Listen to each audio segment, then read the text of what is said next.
Nos complace tener hoy al historiador Manuel Rodríguez, posiblemente la persona que más ha investigado sobre la resistencia dominicana a la ocupación norteamericana de 1916-1924 y particularmente lo que fue la batalla de la Barranquita.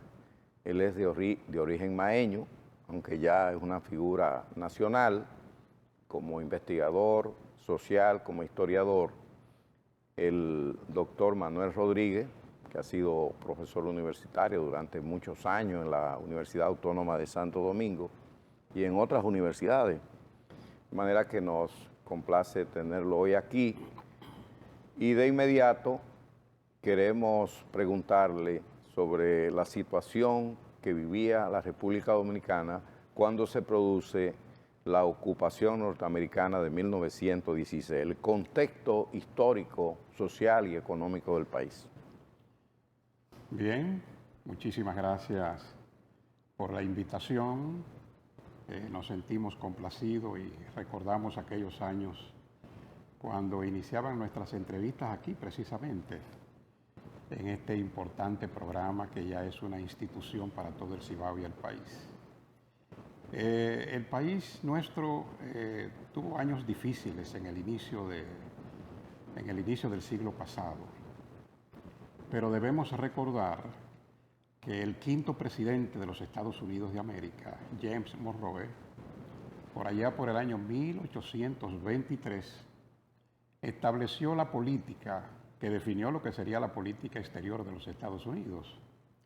El punto de vista de que ningún país de Europa debía intervenir en asuntos de países de América. Los países de América comenzaban a independizarse, a lograr su independencia, y entonces, bueno, pues desde ese año estableció esa visión, ese enfoque, que ha sido la línea, diríamos, la línea de acción de los Estados Unidos y sobre todo de los gobiernos bien de derecha, como ha sido realmente la historia de ese país, los gobiernos republicanos, pero ha sido la política de los Estados Unidos. De modo que entramos entonces al siglo XX, con acontecimientos tanto externos como internos en el país, donde se merecen destacarse la inauguración del Canal de Panamá, ya por el año 1914, el inicio de la Guerra Mundial, de la Primera Guerra Mundial en el año 1913 y años sucesivos. Exactamente, ya estábamos, cuando la ocupación, ya estábamos en la Segunda Guerra Mundial. En plena guerra. La primera en 1914. Sí. En pleno desarrollo de la Guerra Mundial. Y merece destacarse el convenio dominico-americano que se estableció por allá por el año 1907. Esa convención permitió a los Estados Unidos esa negociación final de administrar las aduanas dominicanas para entonces los Estados Unidos, con su administración directa de las aduanas, ir pagando las deudas que le compró a los países de Europa, las deudas que tenía nuestro país con aquellas naciones. Ante los acontecimientos de mucha división entre nuestros políticos de la época, vino la renuncia del presidente de nuestro país, Juan Isidro Jiménez, y ya lógico, antes ya se había dado la muerte de Moncácer por allá por el año 1911, y el presidente Jiménez renuncia ante la presión de sus principales seguidores en ese momento, Desiderio Arias, que era ministro de guerra, lo que viene siendo hoy el ministro de las Fuerzas Armadas, el ministro de la... todos esos acontecimientos entonces crearon las condiciones para una intervención directa militar por parte de los Estados Unidos, que veía peligrar. ¿Cuánto, de 1900 a 1916, cuántos presidentes hubo?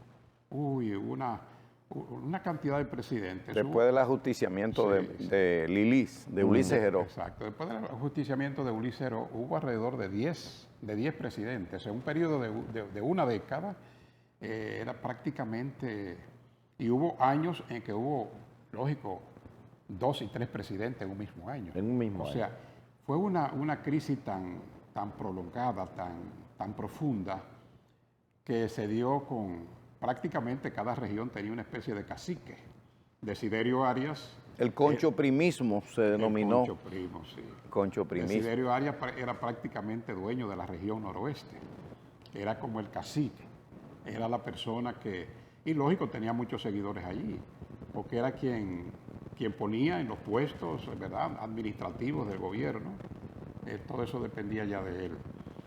De manera que todos esos acontecimientos crearon las condiciones para una intervención directa militar y luego la ocupación de nuestro país por parte de los Estados Unidos, que duró 8 años, una ocupación desde el año 1916 hasta el 1924.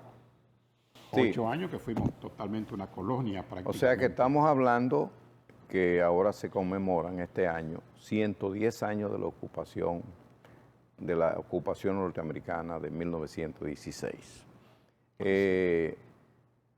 Precisamente el pueblo de Mao fue el primero que se levantó en una oposición armada. Usted ha escrito una cantidad. Aquí tenemos este libro, por favor, un close-up. La batalla de la Barranquita, que escrito por nuestro amigo, el historiador que presente, Manuel Rodríguez, La batalla de la Barranquita. Pero también tenemos este otro libro, que es La Barranquita, hablan los patriotas y la traición. ¿Verdad? Ahí están, esos son algunos de los sobrevivientes, ¿no?, de la batalla de la Barranquita. De la época que me correspondió entrevistarlos. Exactamente. Y así también tenemos aquí La Barranquita, artículos, discursos, editoriales y poemas. También este otro libro de Manuel Rodríguez Bonilla. Tenemos que agregar su segundo apellido de su madre, ¿no? Claro. Una señora muy prestigiosa. Y este Y este que es Juan de Jesús Reyes, el cantor de la Barranquita, es un poema sobre la batalla de la Barranquita.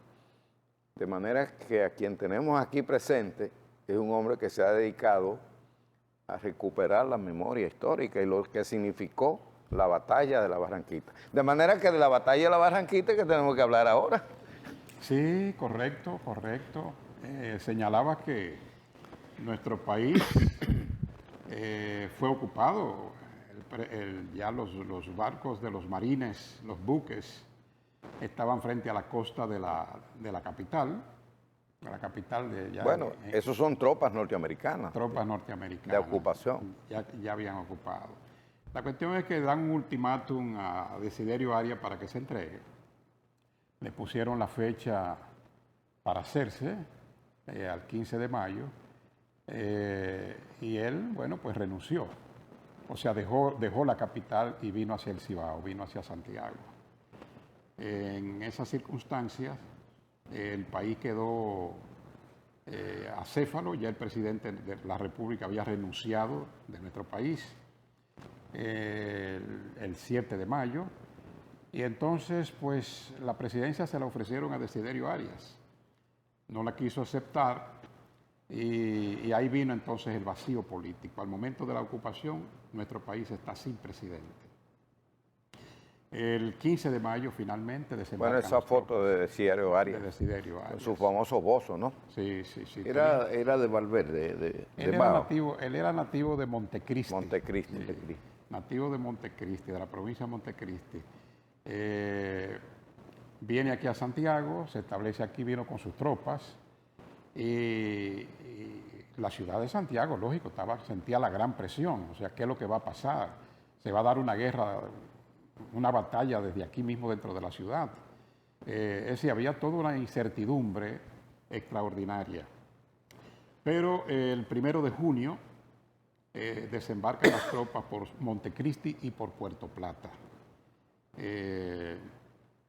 Ahí, como podemos ver en las fotos, remolcadores pues van moviendo en largas lanchas que salen desde los buques. 2 buques llegaron a Montecristi y uno a la ciudad de Puerto Plata, el muelle de Puerto Plata.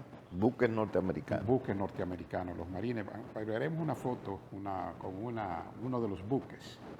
El buque Sacramento, que fue el que llegó a Puerto Plata, fue recibido ese 1 de junio por el gobernador Apolinar Rey, que era también comandante de armas. Allí muere el primer marine. Era uno de los buques. Eran cuestiones, diríamos, monstruosas. Eran embarcaciones gigantes para un país como el nuestro, que lo que andaban eran con fusiles de un tiro. Y había que refrescarlo para meterle el otro tiro. Ya eso con armamento súper moderno, ya preparado para entrar a la Primera Guerra Mundial. Allí en Puerto Plata, pues el comandante de armas, que era el gobernador de Puerto Plata, Apolinar Rey, pues lo esperó con sus tropas. Le disparó a las lanchas que iban bajando y allí muere el primer marine de la primera ocupación norteamericana. Esa situación pues provocó una presión, ¿verdad?, al pueblo de Puerto Plata. Apolinar Rey salió, ¿verdad?, salió cuando vio la realidad, salió huyendo de allí y mandó a su gente a no enfrentarlo, y a partir de ese momento.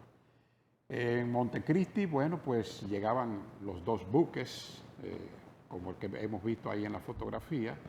Un pueblo ya no encontró nada que hacer. Lo que ocurrió en Santo Domingo las tropas llegaron, entraron a la ciudad. Sin resistencia. Sin resistencia, la ciudad quedó abandonada por sus autoridades prácticamente, con un silencio sepulcral. Mientras que en San Pedro de Macorís también llegaba uno de los buques de la ocupación, y cuando comenzaban a bajar los marines en esas lanchas, un gran dominicano, un jovencito, estaba allí parado frente al muelle, pero habían varios curiosos, había una multitud frente al muelle viendo esas lanchas ya llegar al muelle de San Pedro de Macorís. Y ese gran dominicano, ese jovencito para la época, Gregorio Urbano Gilbert, tenía un revólver en el cinto que ocultaba con un saquito que tenía, ¿verdad?, para no decir un traje, ocupaba con un saquito. Y mientras bajaba se sentía tan herido en su orgullo dominicano, que sacó su revólver y comenzó a dispararle a esa lancha que ya estaban bajando sus hombres, y allí muere uno de los ocupantes. Salió huyendo, voceando: ¡Viva la República Dominicana! ¡Viva la República Dominicana! Ese fue Gregorio Urbano Gilbert, que luego en la segunda ocupación norteamericana en 1965, ya una persona en edad, participó como combatiente defendiendo la patria. Un gran patriota. De manera que son de los ejemplos que nos dan. Entonces, ¿qué pasa en Mao? Mientras el país está atónito, que no sabe qué hacer, y sin autoridades, sin nada, de manera increíble, en un pueblo pequeño, vamos a ver así algunas imágenes de lo que era Mao en ese entonces, un pueblo tal vez de unos 1000 habitantes en esos momentos, con un parque, y alrededor del parque... Actualmente tiene más de 100.000, ¿verdad? Bueno, ya Mao anda por alrededor de los 100.000 habitantes. 100.000 habitantes. Sí. Pero rodeado de muchas comunidades que hoy son distritos municipales, como Ámina, Pueblo Nuevo, sí, Boruco, Guatapanal, sí, y qué decir del municipio de Esperanza y de Laguna Salada. Todos están a cuestiones de 15 minutos de la ciudad de Mao. Sí. De manera que es una provincia bien poblada hoy día. Ese pequeño pueblito de ese entonces... casas de cana, la mayoría. Casas de cana, techada, casas de yagua y con techo de cana. La foto que vimos allí era la calle principal, la hoy calle Duarte. Esa es la calle Duarte. Esa es la calle Duarte. Eso está a una esquina del parque, esa fotografía. Ah, sí. A una esquina del parque. Suelo de tierra, era una aldea. Entonces, en esa aldea, no sabemos todavía explicar a qué se debe tantas luces, O sea, ese pueblo tomó, allí se sembró la patria, la tomó en sus manos, representó al país en ese momento. Y entonces allí comenzó autoridades, población civil, voluntarios, todos en una misma dirección, en organizarse para defender el país ya ocupado, ya mancillado,